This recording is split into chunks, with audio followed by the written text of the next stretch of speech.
A few years ago, you went through some tough times, and how did you walk through it? I experienced a crisis of faith. I experienced some serious depression. But how can I say these things in a way that they would understand it? You can't take your world and put God in that box and still call him God, okay? I was so concerned with trying to convince people to see something different. It was taking its toll on me. I didn't know I signed up for this. Here we go.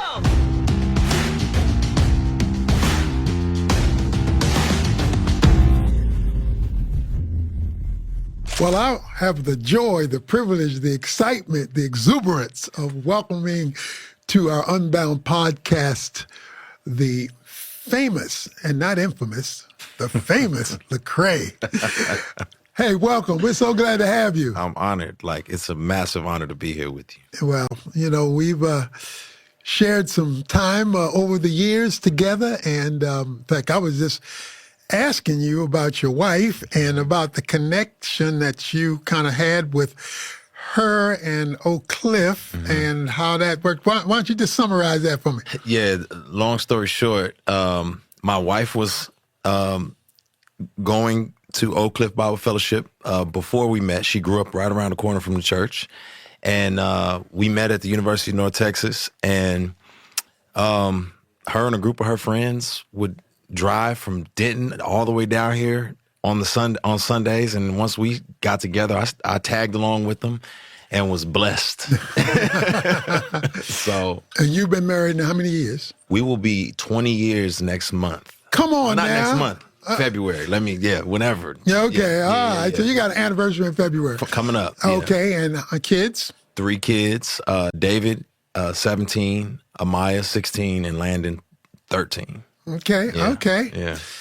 Well, you are, I guess the word would be iconic when it comes to Christian hip hop. Sure. And God has used you and allowed you to go on this journey. As you've done this, now you've been doing this for how long? 20 years now. 20 years. 20 okay, years, 20 years. So what drives you? What drives you about taking this creative genre and keeping it before people in terms of your purpose? That's a great question. I think,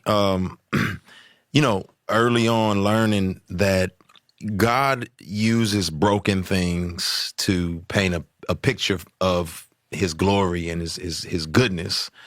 I think hip hop was this broken thing. My life growing up in a broken home was this broken thing.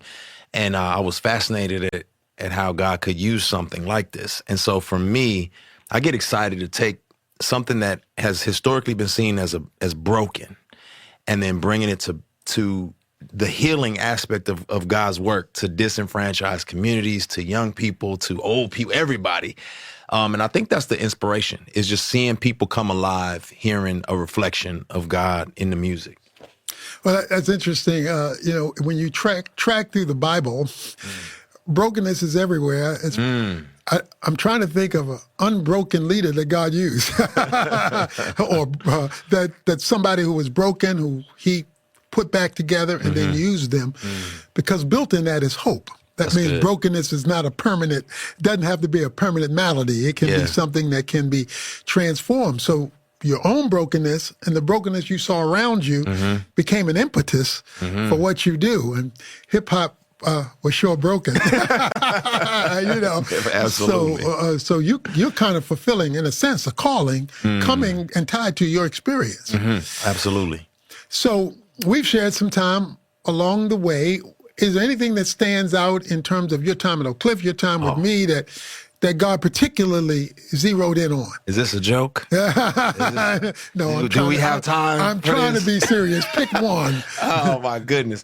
For me, being discipled by a group of young men at North Texas who were all simultaneously going to Dallas Theological Seminary, they were heavily influenced by yourself and, of course, Charles Swindoll and others. And so, I didn't grow up in church. My grandmother was the only Christian that I really had any access to. And so to hear the voice of an authoritative man who I felt like, oh, this is, I haven't heard this before. But then not just yelling at me from the pulpit, but breaking down things in a very palatable but also intellectual way was foreign to me. And so it, a lot of your books, a lot of your sermons became a blueprint for people like myself. I didn't know what I would look like as a grown man who loves the Lord and how I would walk and navigate this. I got to see you talk about being a father, being a husband, being a leader, and all these particular things. So I don't know even where I would begin. And then the people that you've invested in have also been like brothers to me, like Dr. Eric Mason and whatnot. And so, yeah, there's so many to choose from. But I would say, hands down, I think the biggest piece of it for me was contextualizing truth in a way that I could receive it, and then challenging me to think on truth as well. Well, I like that word, contextualizing. One of the distinctions I like to make is the difference between biblical theology and systematic theology. In systematic theology, you structure everything and you take what the Bible says comprehensively and organize it into a formula that a person can see the structure of what the Bible says on a subject. But biblical theology is when you look at a book, an author, a time, and an audience in the context in which it was written. You got 1,500 years, 40 different authors spread out throughout the text. It's not systematized. You have to do that. It's contextualized when the Bible was written. So taking that contextualization and showing that this book is relevant to people where they live and not just theological nuances that are unrelated to the nitty-gritty realities in life. And when I think of you in hip-hop and your successful integrating that genre into culture. So let's talk about hip hop and culture, because hip hop became a cultural phenomenon, and you we'll call it sanctified, Christianized it. Talk about the dynamics, just like we try to do with the Bible being contextualized. That you took hip hop and tried to contextualize the Bible into that genre in a contemporary culture. Yeah, that's a great, great thought. Hip hop, for those who don't know, is this art form birthed in the 70s, early 70s in the Bronx, New York. A bunch of kind of disenfranchised kids, were breakdancing and rapping and doing all these things. And as it matured, it grew in science and social awareness, but not spirituality. And it was like an abandonment. It was kind of like, well, we don't want our parents' spiritual authority on us. We want to break free from these shackles. And in departing from spiritual wisdom, it became more and more degenerate as time went on. And this is the culture that I was raised in, the culture that informed my worldview and shaped me. And so once I met Jesus, I think I was like, whoa, this flies against, as I grew in the faith, I said, oh, what Jesus is teaching flies in the face of so many things that this culture has been feeding me. But how can I say these things in a way that they would understand it? So it's kind of like, what do I use? And, as a master of analogies yourself, I found myself just trying to find analogies in songs and putting pieces of puzzles together. And just to see the light bulbs go on for people was amazing to me. And just to be able to do a concert and, I've probably stolen about 25 of your analogies over the course of my over time. But I think, that has transformed a lot of people's way of thinking. And I've seen the fruit of it. So where now you have these young artists and people influenced by hip hop who are saying to themselves, well, hip hop culture historically said this, but God says this. So how do we take that and infuse that into where we are now? And that's been the thought process moving forward. Resistance. I mean, hip hop has been looked at this degenerate, carnal thing, and you have, as I said, sanctified it. What kind of resistance have you faced, and how have you sought to deal with that reality? It's a good question. Early on in the beginning stages, I remember, people saying, well, how is this of God? And I would ask them, well, what makes it not of God? Because I'm curious, like what makes it not of God? And they say, well, hip hop only talks about killing and drug dealing and so on and so forth. And I said, so what if we change what it talks about? A lot of our contemporary gospel songs came from blues, and blues was not a sanctified art form. And so I said, well, what's redeemable about it? And I would get a lot of pushback early on. Some of it was the way we carried ourselves, and it took time to show people that, yes, our dress is different, our look is different. And what I would often have to show people is like, well, just think about young David going up to King Saul and saying, hey, this armor doesn't quite fit me. But I promise you, if you let me wear what I have and give me my sling and my songs. No, you didn't go there. No, you didn't go there.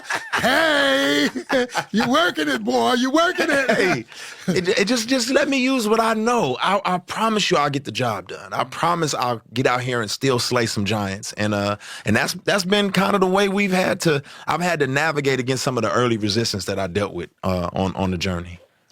So music in general, because you alluded to that not only with hip hop, but other ways, the blues and how that intersected with the gospel and all of that. And by the way, you said it started in Brooklyn, so it didn't start in Compton. Didn't start in Compton. Okay, all right. Oh my goodness! I got to go to Compton, But this thing of music changing people's thinking as a communicative device. I remember when my son Jonathan first heard Kirk Franklin, and he was at Baylor University, and the effect that had on him. You can do all that, get your thing going, but at the same time, have a Christian message tied to the relevancy of it. Yeah. How do you look at music as a genre, as a means of communicating truth and changing? And do you even have some scenarios where God has used it to affect decision-making in people's lives? Yeah. I'm not an expert in etymology or words, but muse means to think. And so I would hope that people would see music as a soundscape that you're meditating on what's being heard, right? And so for me, I always wanted to look at music as an opportunity to be a form of expression, of creative expression. What is it saying? Well, it's saying something about the person who's articulating it. Well, what's inside of that person is going to be expressed in the music. And if you're not spending time with the Lord, then that's not going to come out in your music. And I think what I've experienced is people spending time with the music and saying, oh, this isn't in me. What he's saying, I don't recognize, but I need to recognize this, right? I remember it was a song, I woke up in the dead of the night, and it was like the Spirit of God was like, hey, get up and write. And I just started writing a song, and it was my testimony. And I was like, how do I articulate what Ephesians says? Ephesians says is by grace you're saved, not of yourselves, lest anyone should boast. So I'm like, how do I articulate this? And I start writing a song called Take Me As I Am. And I'm writing it, and I'm saying, I'm going through my story. 5:46 in the morning, I'm tossing and turning, chest burning, and sermons in my head keep reoccurring. And by the end of the song, I'm articulating that I thought that I had to earn God's love, but then I realized he would take me as I am. I smell like smoke. My whole life's full of sin because it's all I know. And then I articulate that God reached down and grabbed me in the midst of where I was at. And I put this song out, just prompted, like, all right, let's release the song. Countless people have said, that's me, that's me, that's me. I felt like I had to earn it. I don't have to earn it. And people came to know the Lord from listening to a song. And so I think, it was in me, though. Had I not been in my studying Ephesians and sitting time under the pastor and listening, that wouldn't have came out in that way. So as you deal with some of these cultural issues, I remember there was this season where there was this racial burden on you. Talk about that particular struggle that you went through in that season and how you tried to work with that. Take a sip. Yeah, you can. Take a sip. Because I'm going to take you somewhere with this one, boy. I remember like it was yesterday. I think it was 2012, 13. Trayvon Martin had been killed. And I was burdened because I could relate to a young Trayvon, right? I could see him. I have cousins like a Trayvon. And I thought, man, that's tragic. Now, I went to social media, Facebook, and I just said, man, this is a tragic event that is taking place. And for me, it wasn't about a political issue, right? It was a biblical issue for me. It was the life of a young boy has been taken, and this burdens me, somebody I can relate to. I got a lot of pushback for just articulating that. And I was like, that's strange. Like, why would people be offended at this, that I was trying to show love to this guy? And then I said, maybe I said it wrong. Let me make a video. So I make a video about it. And people were like, stop being political, Lecrae, you're being political. And I was like, what do you mean I'm being political? So then I felt burdened. I was like, this is an epidemic in my community. Like, I see this type of thing happen all the time. How do I articulate this? And, I think for a season, I was so concerned with trying to convince people to see something different that I didn't realize, man, it was taking its toll on me, right? It's taking its toll on me. And in that pain and that suffering, I just found myself disenfranchised. I couldn't believe that so many believers were like fickle and racially divisive and politicizing and I was like, I didn't know I signed up for this. So it took me to a very dark place, and it was a dark season of my life. I can tell you more about that, but that's the introduction to a very dark season for me that I couldn't reconcile. I didn't understand why we saw things differently. I didn't understand there were racial divides in the church and political divides in the church, and it just threw me for an entire loop. So what resolved that for you? What helped you get through that? Okay. So I got to a place where I realized that much of what I thought was in the context of the American church, right? Like I'm thinking the church is just what I see in America. And I said, well, if this is church, I don't like it. Like I've been to restaurants before and I didn't like the food. And I said, I'm never going back to that restaurant again. But the catch was I didn't stop eating that type of food. So maybe that wasn't a good restaurant, but that doesn't mean I don't like steak anymore. I still like steak. But I had thrown steak out. And essentially, I said, I'm done with this Christian thing. These people are crazy. And ironically, I went on a trip with my wife to Egypt. And I wasn't there. I was just kind of, and I went to one of these places where they talked about the pharaohs, the tombs. So I go to one of the tombs. And our guide is this brilliant archaeologist, anthropologist, like brilliant, not a Christian. And our guide says, oh, this is a pharaoh that let all the people go. And I was like in the Bible? And the archaeologist or the guy says, I don't know the Bible. I've never read the Bible. I don't know anything about the Bible. I just know there's a pharaoh historically that let all of the slaves go. And I was like, this is real? And I said, oh, man. Okay, God, maybe I shouldn't throw the whole baby away. Let me come back. I go into this little church. It was a museum, but I started seeing scholars from Egypt and Ethiopia. And I said, oh, this is a global faith. This isn't an American faith. This is the world. And I think at that time, God said, you haven't heard anything about American politics here, have you? I said, I haven't. Because it does not consume everything I care about. I care about the world, and you're niche down in this little bubble here. And I think that challenged me to say, wait, what's bigger, the kingdom or the empire? Well, you just used one of my favorite words, kingdom. This all-encompassing rule of God that touches every area of life. And when we get in our own niche and all we see is this and we don't see the bigger picture of God, then that small piece can control us when we've given it a weight it was never designed to have. Wow. Because God is so much bigger than my narrow world that I'm exposed to. And being willing to expose yourself to much more, which that event allowed you to see that you can't take your world and put God in that box and still call him God. Wow. Okay, so this king and his kingdom is a dynamic thing. So I'm glad that God let you see the problem and then let you see the cure from what you went through. So that's pretty good. So as you now look at moving forward, I typically think about hip hop artists as, 20, 25. Okay.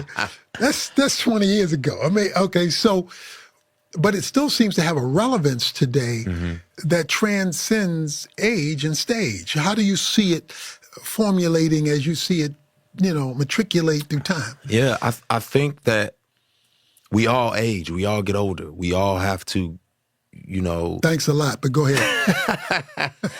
Well, I mean, you have more experience with this than I do, so I'll just put it out there. But I think that, hip hop is like this subculture in America that was a melting pot of different ethnicities and races, and it's kind of like, well, what does it mature into? What does it look like to be the 35-year-old person within hip hop, the 45-year-old person? And as we've gotten to see people age, it's only 50 some years old now, right?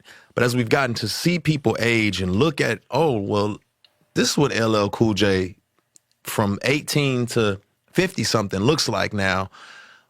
It's painted a little bit of a picture for us in terms of like, what do we mature into and how do we grow? And discipleship is not a suggestion. It's part of the call of us as Christians. So how do we reinvest in the next generation and help them to not go take some of the errors that we've taken? So it's been a lot of learning how to embrace my authentic self, but then figure out, okay, now where do I go from here?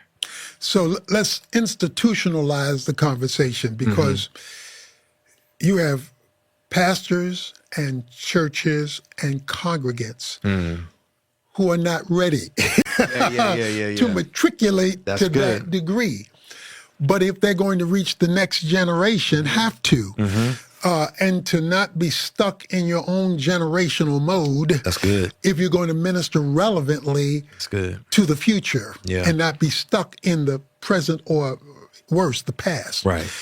So how can you take the gifting and the genre and help pastors who at least are semi-open to want to be relevant, to integrate in a way that doesn't cause them to lose the folks who are paying the bills, but at the same time bring in the folks who need to hear the message of the gospel in a way that they can understand it and interpret it and relate to it. That's really good. So you got 1,000 pastors out there who are scared to death. You are the presenter. Right. Talk to them. Well, what I would say is that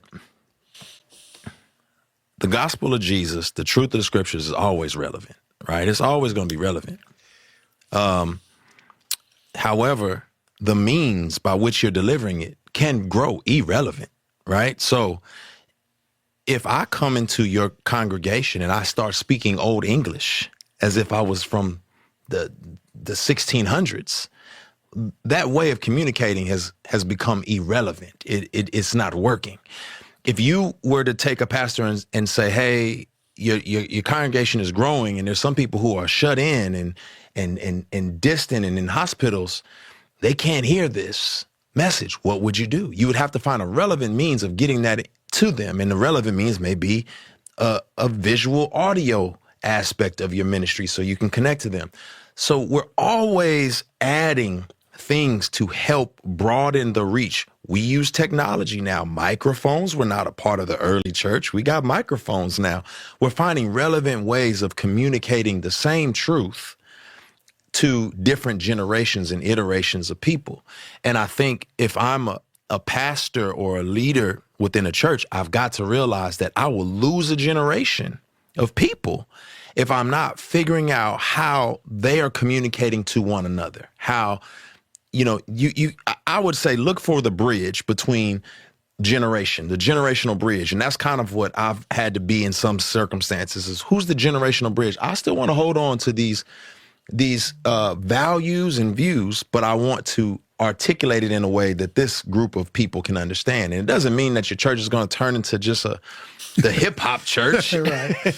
It just means that it is now inclusive of those who would otherwise feel like, well, that's an old church. I can't go to that church, right? That's my grandma's church. And we see a lot of churches who, quote unquote, die because the same 100 people that they started with has grown to be 85 and that's all that's left. Right, and right. so there's no thought process of passing the baton and how to keep that relevancy going. I love the word that you use, bridge, when Jesus met in John 4, the Samaritan woman, where the cultures were totally different. In fact, she said, how is it that you, being a Jew, ask me for a Samaritan for a drink? Because the Jews have no dealings with Samaritans. That's not how we roll up in here, in here. Now, I'm not a hip hop guy, but I'm just trying to do a little something here. But he met her at Jacob's well. And the thing about it is, Jacob was the father of the Jews and the Samaritans. So he met her at a place of agreement where we could relate to each other on something we do agree on to take you further than you would have been otherwise with the gospel. Right. And so building that bridge. Now, the question becomes on the other side. I talked about the pastors who have a question mark. Is there another extreme on the other side where you're a hip-hop pastor and you do not appreciate and respect the history that brought you here? What about the danger in that direction? Oh, that's absolutely a thing as well. And what I would say is that, if in music we have the term, if you live by the hit, you die by the hit. So if all you are offering people are hit records, right? When you don't have another hit record, you're done. And I would say that pastors and churches who are leaning so heavy on just being hip and cool and just leaning into that, you're gonna miss a generation of people who have wisdom to offer you, who can help you navigate circumstances. I, in my 40s, don't want to be in a church where there's not somebody older than me currently, because I got teenagers and I don't know I've never been a parent to a teenager before and they've never been teenagers before. So we got a conundrum going on here. Gotcha. I need the wisdom of elders to be able to speak into my life. And I don't want to tell them, well, y'all just gonna have to figure it out because we're moving in this direction. I want to be able to honor them. I want to be able to have, a way to bridge that gap. My church and my pastor now, Pastor Lee Jenkins in Atlanta, he does a great job of creating an environment where, those people, he's in his mid 60s, feel valued and appreciated. But then he understands that there's a young group of people in that room as well. And so he finds ways to bridge the gap or bring us up to speak at different points in time. Create opportunities for languages. Sometimes there's translations that need to be done during the congregation as well. But we don't want to throw out the wisdom and the culture that has shaped, previous generations. We need that. So this world tour, tell me about this world tour, why it is, what it is, and what you want the fruit to be because it is. That's a great question. Yeah, I'm going on a world tour. I start in the continent of Africa. I go to Zimbabwe, Zambia, Kenya, and South Africa. And we end up somewhere in Australia, New Zealand. with the states in between. And it's the Reconstruction tour. And the Reconstruction is the heartbeat of my album and what I want people to walk away with. A friend of mine went to Italy recently, and he saw the Michelangelo, or the David statue that Michelangelo built, and he learned that statue was built from discarded marble. And that's really what this tour and this album is about. It's about saying, hey, things have been discarded. Humans have been discarded, but God wants to reconstruct with those pieces that maybe the world has discarded, maybe your family has discarded. God wants to reconstruct and rebuild that. And I just want to go to places around the world and articulate that in music and in message. And some of us will be celebrating our reconstruction. Some of us will be mourning and lamenting and in need of that type of healing. And so that's the aim of the tour. Well, a few years ago, you went through some tough times, and how did you get through it? What was it, and how did you walk through it? Yeah, I experienced a crisis of faith. I experienced, some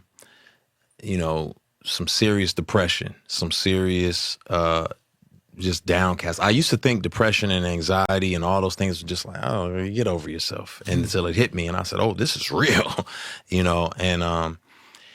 the way to get over it was to go through it. I had to go through it, and really depend on God in those difficult times. I got some lyrics. You might be surprised. Okay. You just happen to have it. Okay. I got some lyrics. It's on my album. So I said, this is the story of my reconstruction. I was broken and busted. I was dented and rusted. I was mad at Christians for a while, thought the church was disgusting. But that pain becomes a license for liquor and lusting. Who can you trust in if you don't trust in God? My existence was just a figment of my feeble mind. Depressing, living for nothing but your carnal urges. Intellectuals answered questions, but it still disturbed me. But the Holy Spirit was patiently waiting, nothing forsaken. Started stirring my faith. It was gentle and never shaken. A couple podcasts and a couple pastors' words. I read a couple books by Lois Tverberg and plenty sermons by Tony Evans and Charlie Dates. I felt the Lord showing his grace, showing his face. And that got me through. Yeah, well, hey, I was glad to be a small part of a big change. Hello. So if me sitting across from you was your younger self, if I am now your younger self, yeah, what would I be telling your older self that was learned in this journey? So wait. Younger me is talking to older me. Yeah, and older you was talking to younger you. So it's a conversation both ways. Older me would say to younger me, well, first, younger me would say to older me, man, you're still handsome. I love it. Yeah. No, I still got it. All right. No, what I would tell younger me is be wary of the self-righteousness that you carry, because younger me had a lot of biblical and theological tools and knowledge. And I thought it made me better than others. I thought I'm better than you because I know more. And a little pride living in there. For sure. Okay. For sure. Knowing was growing, and I know more than y'all know. I also was a little arrogant because my audience was probably far less biblically literate than I was. And so I was a little arrogant, a little puffed up. And I would say, hey, you need to learn a lesson in empathy and humility and take that a lot more serious. I think I would hope that younger me would just slow down a little bit. I say, hey man, you don't have to. It's no hurry. You're in a rush, and there's an urgency with the message that you bring to the world, but there's no hurry to fast forward. And I wish these kids would hurry up and grow up. I wish I could get to this place and do this thing. Those would be probably some of the things I say. And younger me, yeah, I'd probably say, man, I hope you, I hope you can learn from this young zeal that I have. The zeal and the hunger and the fire. Yeah. I got you. Yeah. So legacy. At the time of this podcast, I'm just about 76. I'm really getting old. Really? Really, Man. really. So when you are 76 and you look back over legacy, what do you want that to say? Yeah. I heard Dr. Crawford Loritz say something one time, and it really stuck out. And what he said was, he said, inheritance is what you leave to people. Legacy is what you leave in people. Mm-hmm. And I was challenged by that. Like, what do I want to leave in people? And I think for me, it's really, I was doing everything in my possible means to practice the way of Jesus. And I would hope that that's what people walk away with when they're done. I would hope that people said, oh, he won all those awards and did all these things, but he was so zeroed in on making sure that he and others would practice the way of Jesus, would walk in the footsteps of Christ. I think that would be my biggest passion, and to be a bridge of faith and culture. I love to just be that bridge. I get to stand in the gap between people in this hip hop world and the church, and translate the languages for one another. And if I could die being that bridge, I'm a happy man. It's been an honor to have you as part of our podcast. Thank you for blessing me and others so that their lives based on God's word can be unbound. I appreciate it.